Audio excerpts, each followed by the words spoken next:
I don't understand why all of you are in here so early. Clearly, you're all wanting to know how to be bad guys.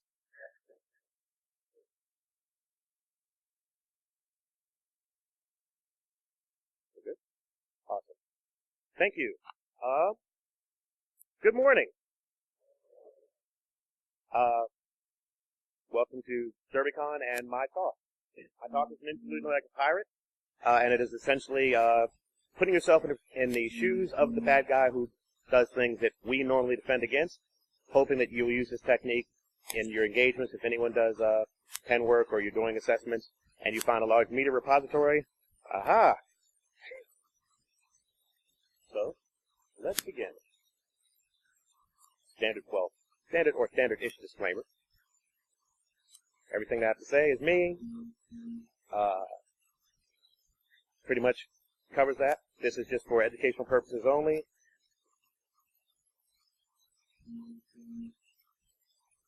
And I am a pre-1986 dude, basically running around on what would become, basically running around what would become the, what everyone else would jump in the pool to, before any of the lovely rules came out and put some people that I know away. Researcher, speaker, and Nova Hacker member. Nova Hacker people in the house. Awesome. Great group of dudes. Of course, I'm a professional, so I have those. Hey, people like certs. They want fresh breath. But the reason why... Oh, my notes aren't showing. The reason why we're here is because we are going to look at the World Wide Web, the 24/7 Open Diner store, in a way that you usually don't get a chance to look at it. And in doing so, we're going to look at the components of websites versus just looking at the website itself, because we're looking for specific types of information. A couple of terms you want to be familiar with. Historically, leeching, for anybody who used to do BBS, kicking leeches off boards, has now morphed into what is looting and or ninja looting. Getting into an area, basically taking what you want and bailing out of there without someone noticing you. And people do that on sites all the time. We call it downloading now, but it's still just like leeching something off of a site. So, how did we get here? Oh, that's a pretty long story, but the more modern version of it is essentially with the implementation of this. People remember Napster? Like, someone applauding. It just demonstrated that individuals wanted to share the content that they had with each other and also grab stuff for themselves. And in doing so, when Sean and the other dude decided, hey, we're going to throw this out there and see what happens, it blew up. And it was well received, right? Everybody remembers when music industry found out that people were just passing stuff around, they were very happy about it and just could not express themselves in a way that didn't require lawyers. So the funniest part about Napster is that Napster, once everything finally got settled, got bought, it became Rhapsody, became very, very popular as Rhapsody, but not really so popular because the brand name of Napster was greater than what Rhapsody was. So they basically changed that name back because that was the brand, and yeah, it became pretty much the model for how file sharing would be conducted. The next iteration of my notes aren't here. I'm kind of winging this a little bit. The Napster interface was very interesting because this kind of became the de facto standard for how that interface would look. One fun fact: anybody would admit to ever using Napster back in the past? Did anybody notice that the secondary function of it was not just to share music, but if the individual was not careful in how they set that up, you could literally crawl that computer through that Napster browser? I've heard.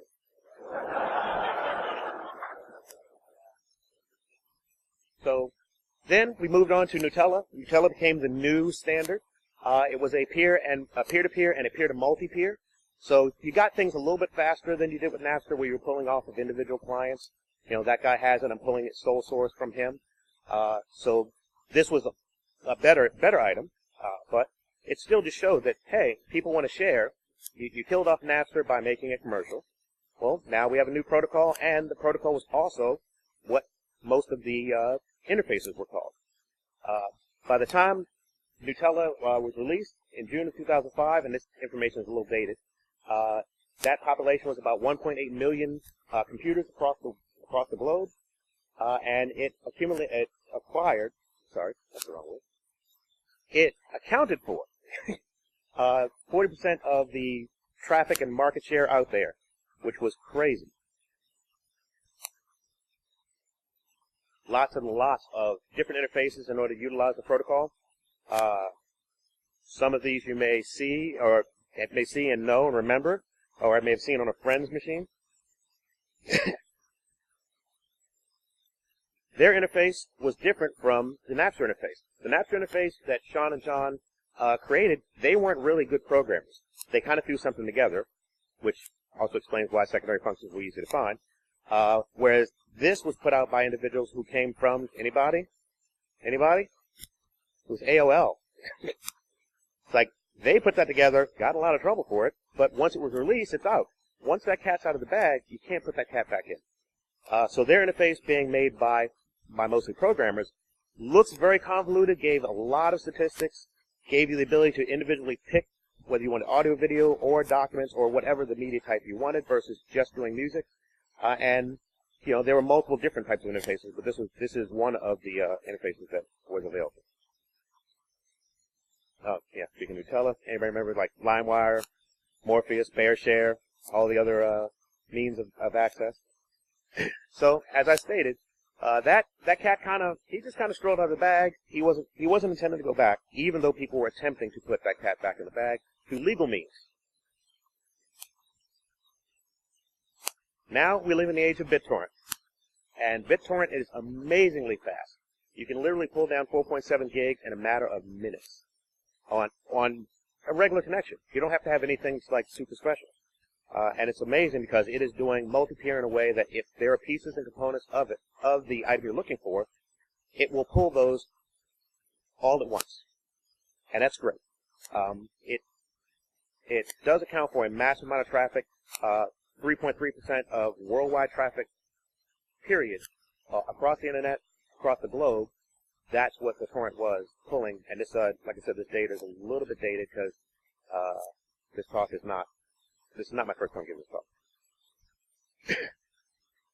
They had some simpler interfaces that allowed you to, and if you recognize any of these lovely pictures to the side, anyone? Say yep. Transmission was awesome, I've heard. Never liked that frog. That frog was horrible. They polluted things with lots of ads and just totally ate up your bandwidth. And that's not what you really go there for. So therefore, in this iteration, when the cat left the bag, he didn't really use the front of the bag. Once BitTorrent was released and it showed that you could do multi-peer in a way that allowed individuals to share files at a very, very fast rate and utilize the maximum of their pipe, people can never go back. Businesses have embraced BitTorrent in a way that they did not embrace previous technologies because it offloads that traffic on their network, which they're paying for bandwidth also, to other individuals. So you have massive distributions and ISOs and the like that actually utilize a torrent. The downside, though, is your business may not like the torrent because torrent is a demonized item. So therefore, if you're pulling things, like I did once pulling Solaris, and you will have your security team come and say, "What the hell do you think you're doing?" I'm like, my job? I need the ISO? But they were not as understanding because the rules were very cut and dry that BitTorrent is evil. And it's not. The technology is not evil. You utilize it for what you utilize it for. So, of course, the press embraced BitTorrent, but they really didn't. They demonized it. They helped demonize it.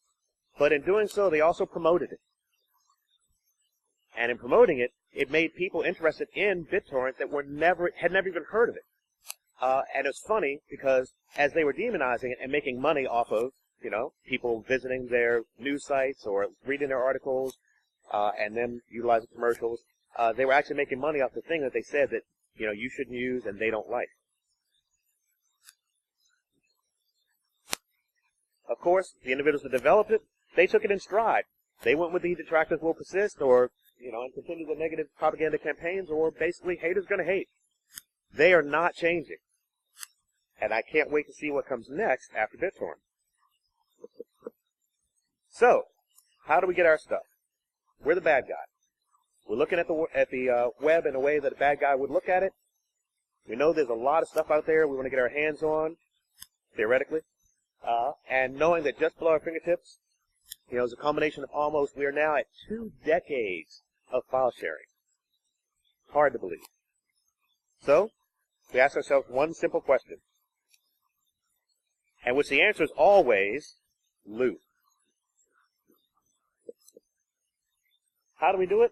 Well, we have to identify our target areas, conduct decisive reconnaissance. No, actually, that's bullshit. All we have to do is we loot. Like, I'm lying. It's really not that complicated. It's literally 3 commands that allow you to take things. So, we're exercising that a little bit of knowledge is a dangerous thing, and that little bit of knowledge is utilization of the file type command. Oh, okay. Sorry. Let me sneak some drink.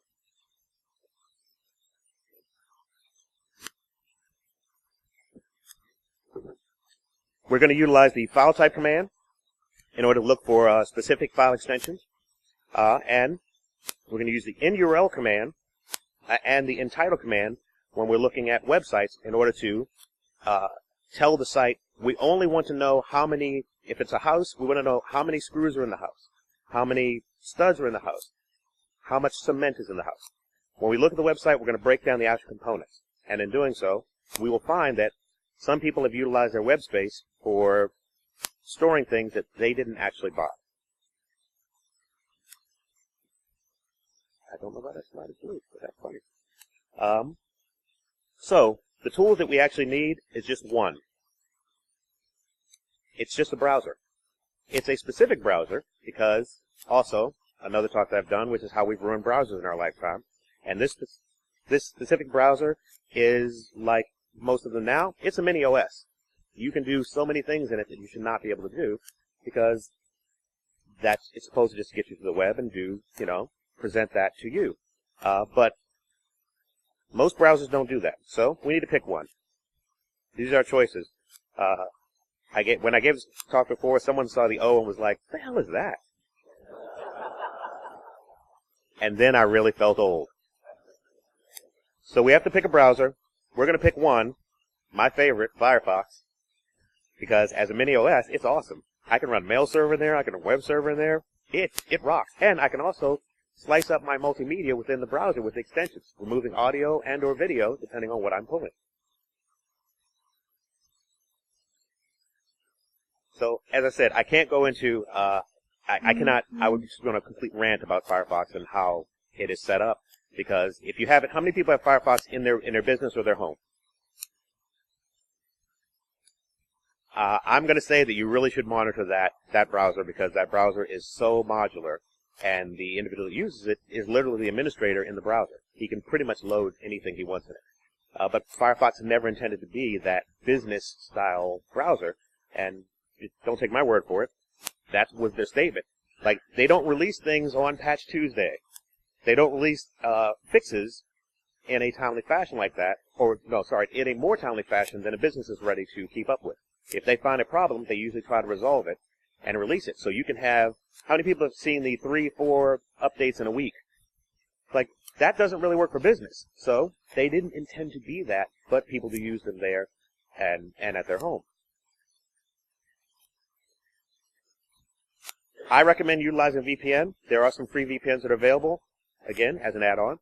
But when they crash and then you're exposed, things can happen to you of a negative nature. That could be a problem for you. But utilizing VPN is great because it does allow you to conduct your research without without your ISP turning you off twice. These things happen. If you're utilizing the file type command, in this case, I'm now looking across the World Wide Web for just PDFs, and at this point, there were a little over, 2 billion PDFs? And that was at a 5.7 second search. I am I was flabbergasted by the amount of information that people do put out there, because people have their wills out there on sites that they think are safe, and lovely documents, and sometimes, when you're utilizing the file type command for PDF, if you put in a publishing house, you get some really interesting results. So now I'm looking for .cbzs and .cbrs for people that like comics, online comics, and I am finding that there are sites that do have full comic archives, entire categorizations of different comics on them. In some cases, these sites have nothing to do with comics. It's just the fact that someone has a website, they have a large amount of space, and they've decided to take something they've gotten off of a torrent network and/or off of old school Nutella and put it up there so that they can get access to it, thinking that they are the only ones that can get access to it. My man Iran. I came across a guy whose IP address is an Iranian IP address, and he is selling US TV in a place where threat of death for having US TV is. He has it. He has an amazing catalog. It is ridiculously organized. He has shows that go way, way back, and it's hilarious to me. But he seems to also have modern stuff that comes in, and then he sets it up so that whoever he is selling it to, can get access to it. But it just blew my mind. Like, he just has literally every season of everything that has ever been in the last 30 years. So, good luck to him, because, he gets caught. They're not really lenient. Different films. This is actually from another site, where individuals had movies. And if you'll notice you can also do searches on Ganul, because it's not the country which this site resides in, not English speaking. So you can actually do your search utilizing that with the NURL command and the InTitle command. And keep in mind that when you're utilizing the InTitle command, you're utilizing it with the index of Google, so you're never actually touching the target. You are looking at what Google believes the website to be from its snapshot in time or from its current position. And it allows you to know what the content is without ever actually touching that site.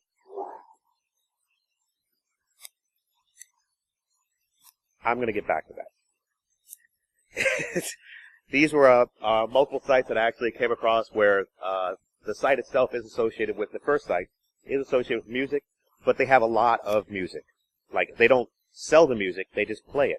And if you look at some of the extensions, you can tell where they got it from.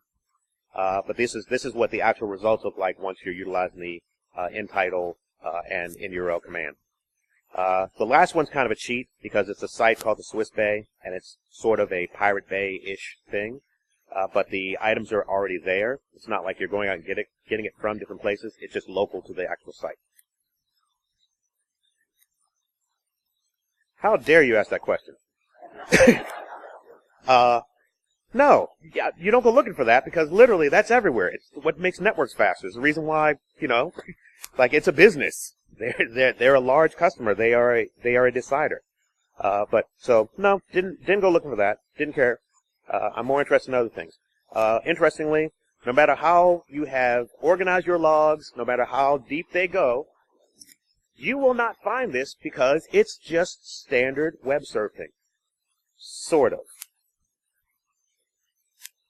And I say that because Google will question your humanity. It knows that you're not surfing the web as a normal person. And it will ask, are you a robot? And challenge you with these standard, captchas that it has. Sometimes it'll actually do it 6 times, depending on how long you've been looking, utilizing this technique.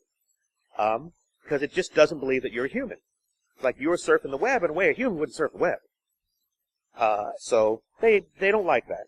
And they will ask you, to verify your humanity. And you can do it. It's a little bit time consuming. This slide I put in because actually just last night on my crappy network at my hotel, this thing was coming down at about a minute and a half, and I just stopped it. It was like, oh, that's interesting, because even on this hotel network, where everybody else is, could still pull. This is where my talk would normally end, and my rant begins. Even if you totally remove these items, where you didn't have to dork or didn't need to, but you still wanted to get media or multimedia, there is a repository that we all actually have in our environment, and we don't think of it as being untrusted because it's a darling repository. And can anybody kind of guess at what that repository is?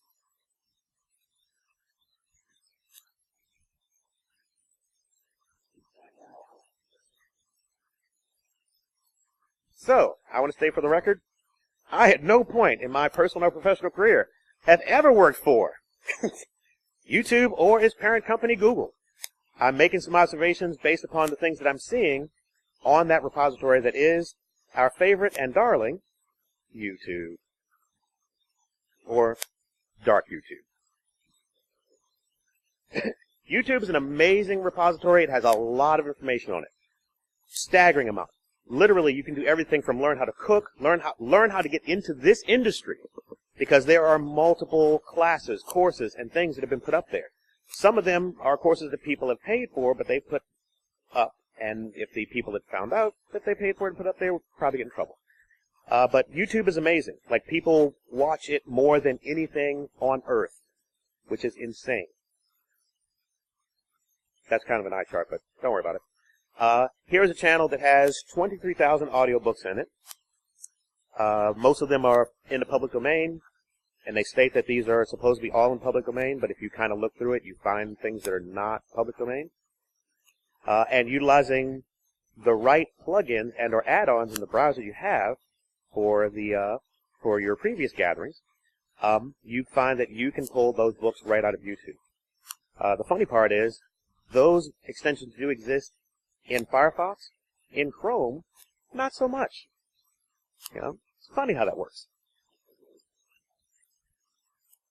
This is a movie, Law Abiding Citizen. If you've ever seen it, it starts off pretty brutal. Really, really brutal. And yet, at no point does a disclaimer come up telling you that that's the case. Unlike with television, where they have the parental discretion is advised, and you're always disappointed because it really doesn't need to be. This is different. This has things in it that you probably don't want your kids stumbling across or just arbitrary individuals getting their hands on. And yet it's there. This movie, as you can see, was first published in 2016, and it was just taken down last year.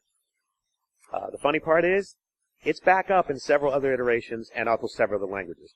I have a German copy that I found, and I was like, oh, that sounds completely different, and actually not as frightening. I don't know why. But this movie is horrible. It's just bad. I mean, it's a good movie, but it's just not something you want to, it's not something you want everybody to just get their hands on.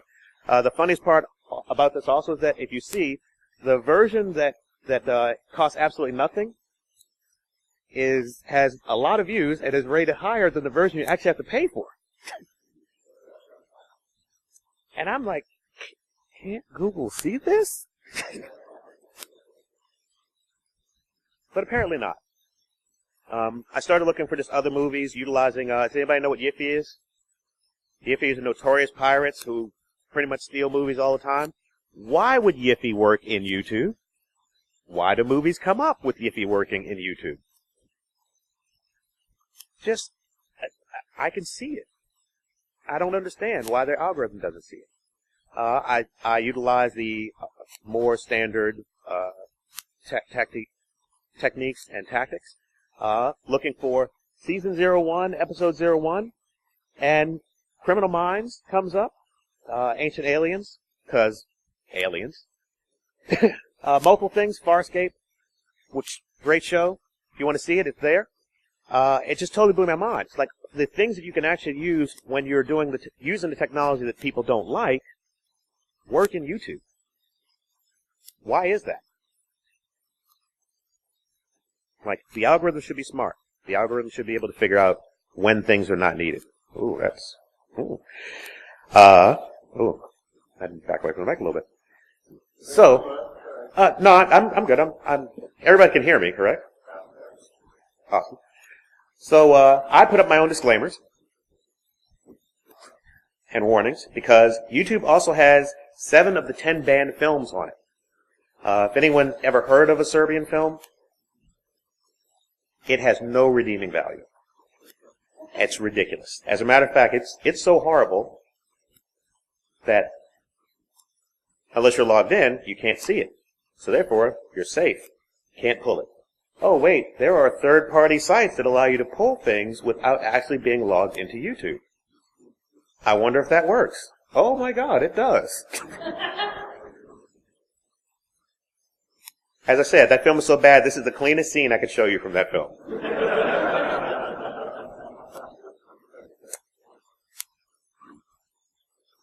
Faces of Death, anyone? Anyone remember it? Oh yeah. 1, 2, 3, 4, and the 30th anniversary edition, which, if you can look, has been up for 4 years. All on YouTube. Like, do you really feel safe now with your kids getting on YouTube? I don't feel safe with my coworkers getting on YouTube.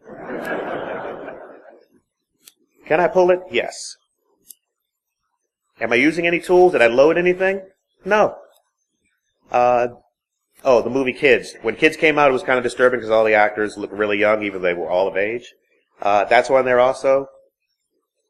Same thing. Not logged in, can't pull it. So I logged in to see, oh, well, can I actually see it? Yeah, I can. And then, of course, you could pull it. So as I was saying, with Firefox, the different add-ons allow you to manipulate the media that you're pulling. You can actually process all of that media in Firefox. Because there's a guy, it's actually very funny, he has also taken American movies, but he stripped the audio out of it, and he is every character in the movie. So whether it's male, female, it's like, that's his voice. It's like he's talking to himself because he doesn't have the translator, so he's like, I will translate it, and he plays every character. And it's just hilarious to hear a movie where it's just one guy for everybody. He's arguing with himself. I was like, wow, that's great. It's kind of ballsy.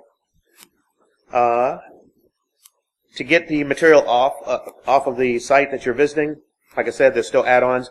There are a myriad of them. 1,870 matching results for pulling video. Like, so, yay! Love YouTube. YouTube's awesome. Oh, these were for media converters in the browser. Less, but still quite a bit, 133. Okay, so how this can negatively affect your home, your network, your legal team, who will come to you if you're in your place of work, is that they'll tell you to keep calm because HR is here and everybody's always calm when your human resources are there, right? Not a problem. It's like your legal team's going to talk to you, especially if you're doing this at work. And when you go on your engagements, if you come across a massive repository and other factors such as finding browsers on the environment are there that kind of tell you, hey, it was possible for your guy to have taken that. Could be a problem, right? Like for you as a business owner, and you now have material in your environment that you were unaware of. When you're doing pen testers in the room, I'm assuming?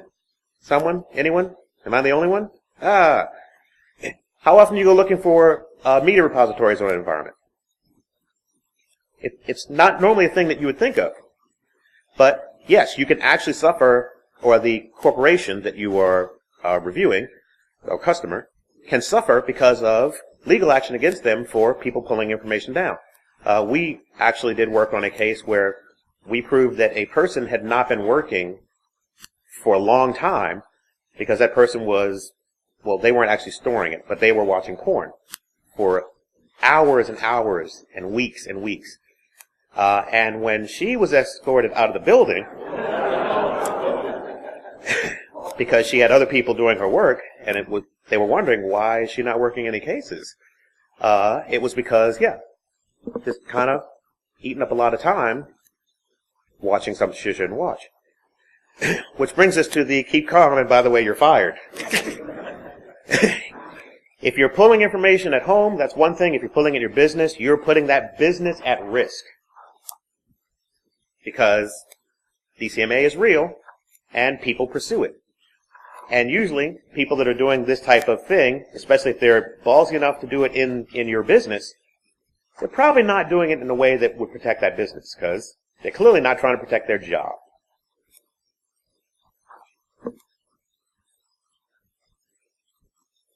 Oh, I really got through this a little faster than I thought I would. I want to thank a few people. My lovely wife for putting up with my craziness, madness. Oh, no, I know why I did this, because I have some examples. I'm like, what? The YouTube portion is based off of a talk I did at SMooCon Epilogue. If you go to SMoo, anybody go to SMooCon? Great conference. Go there if you can. And the ExploitDB and Johnny Long, who without putting out this information, I would not be able to do this research. If you have not picked up the Google Hacking series of books, I highly recommend it. You will Google in a way that you have never Googled before. And it blows your mind. The best part is you can scrub the environment for you. You can go looking for you. You can look for stuff for yourself or people that you know. And if you have not done that, I do recommend that. You'll be surprised at where your information has landed on sites that you didn't really authorize your info to be there, and you may take some action against them. I get to my answers because all I do have is more questions. But at this point, I will take some questions, and then I'm going to do something odd because I have a browser up, and I do have some of the search query results. Are there any questions at this point? Yes, sir.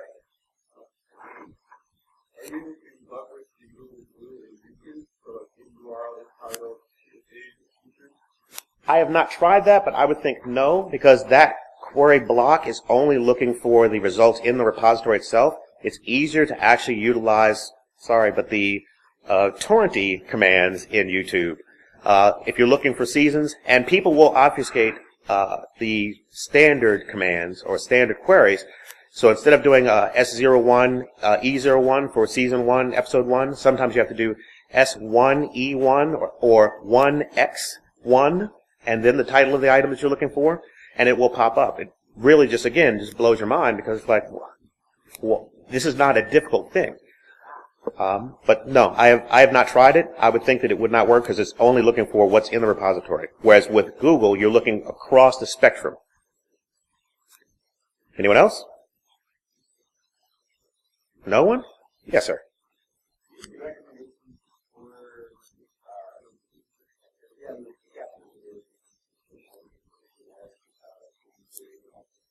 For generic streaming video capture? The question was, do I have any recommendations for capturing streaming videos? Do you mean just from YouTube itself? No, from other sites? Yes, I do. And that actually reminds me, I left one thing out. One of the other things about YouTube is that channels get taken down. You know, they find something, they do take that channel down. The perpetrators actually put the channels right back up. They literally don't even change their name, they just change the channel name. And they utilize a really, really sophisticated means of command and control. It's called Reddit. So, if the channel goes down, they go on Reddit, or a subreddit, and they say, yeah, sorry about the interruption. You know, this is the new channel. Haven't changed the name or anything. And if you were so inclined, you may want to write this down. You can Google movies on anything Reddit, and you will find that there is a subreddit that tells you where movies are on Vimeo and other repositories. If you're able to stream the item through that browser, which you are, you should still be able to put plugins and or add-ons that should enable you to do a capture of those items going through the browser. Not just on YouTube, if that answers your question. So yes, if you're getting a stream, you should be able to, as long as the stream is finite, it's not something that's live. Live is kind of difficult, because it needs an end, and that doesn't normally have one. So yes, you should be able to utilize Firefox, and find a plugin that will allow you to pull a stream as long as it's a stream that has an end to it. Anyone else? Yes, sir. No, I do not, because the commands do not work so well there. I did actually try other foreign search engines and browsers, and no, Google is right now the best resource to use if you are looking to find media or multimedia. But if you find something, also if anyone finds something, hit me up on Twitter, because I'm always interested. It's funny the things that people find, because their mindset is not my mindset, and I'm always interested to see what people are able to get their hands on and or identify. One other funny thing is a group that I belong to, because I've been playing with this for, 4.5, I guess almost 5 years now. I had a guy talk to me in a security group that I belong to, and he told me, he's just like, dude, that's my side job. And I'm like, no, this is a toy. This is just playing. And he was serious. He said that was his side job. He does 3 to 4 hours a night. And I just had more questions, and as I'm typing, he goes, I make 6 figures doing that. And I was stunned, again, more questions, and he hits me up, he's like, dude, I make $1.60, 3 to 4 hours a night, looking for other people's digital property. He goes, it's called digital asset management and recovery. And I went, that's not a thing. But it is. Legal teams and people actually pay individuals to go look for their digital property. No, I have a job. And again, this is just for fun. If it starts being a job, it kind of stops being fun. And I'm not taking stuff. I'm just pointing out Google, why didn't you find this? Why did you find that? When it's on YouTube and in other places, I'm just pointing out to friends because it's just funny. But no, apparently they actually hire people to do that. They retrieve or identify your digital asset, and then they will send legal action against them, which is crazy. The toy has been monetized.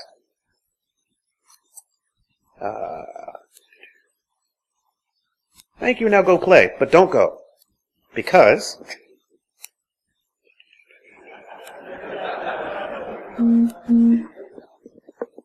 as I said, some of the reasons why YouTube is not able to actually locate things is because things like this.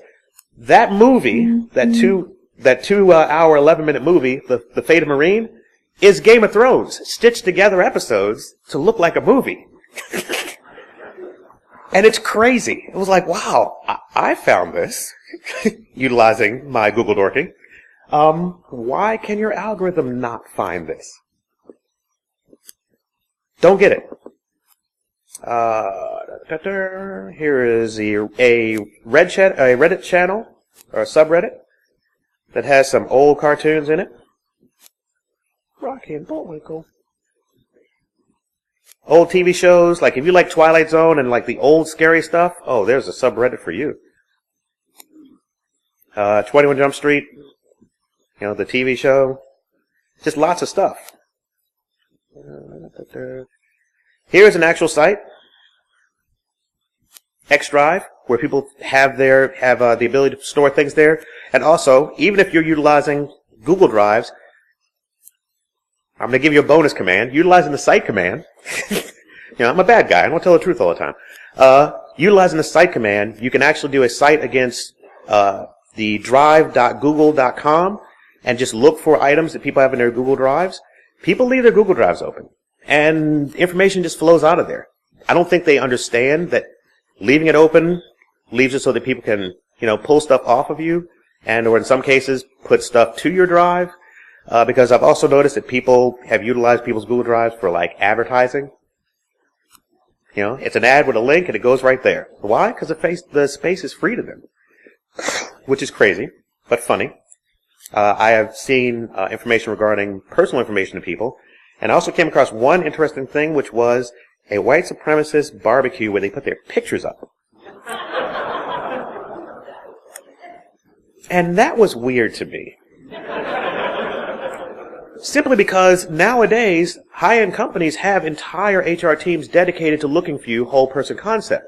They're really not going to like seeing you at an event like that, I would think. Yes, sir. How did I find which link? I found it by Google dorking. The site itself came up. I think I'm online. I will show you. It's an extensive library on this site, so I was looking at this last night like, wow, that is... It's not what you would consider a World Wide Web address.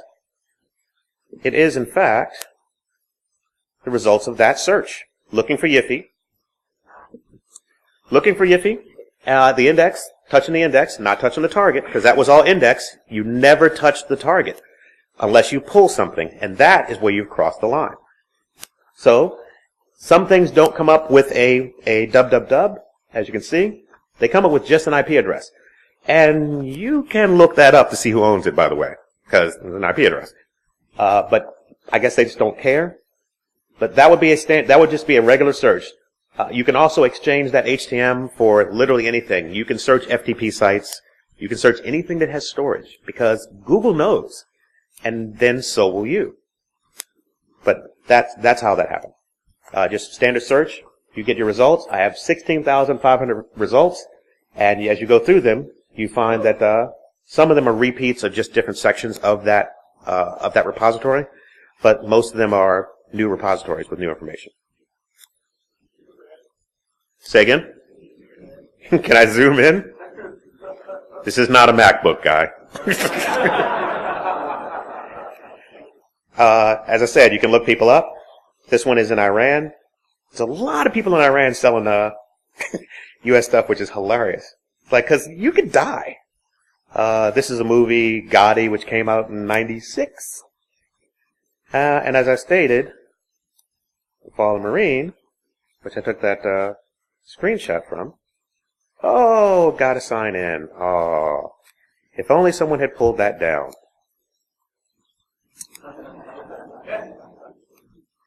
But yeah, that's pretty much all I have to say. I appreciate everybody being here. Now go out and be bad guys.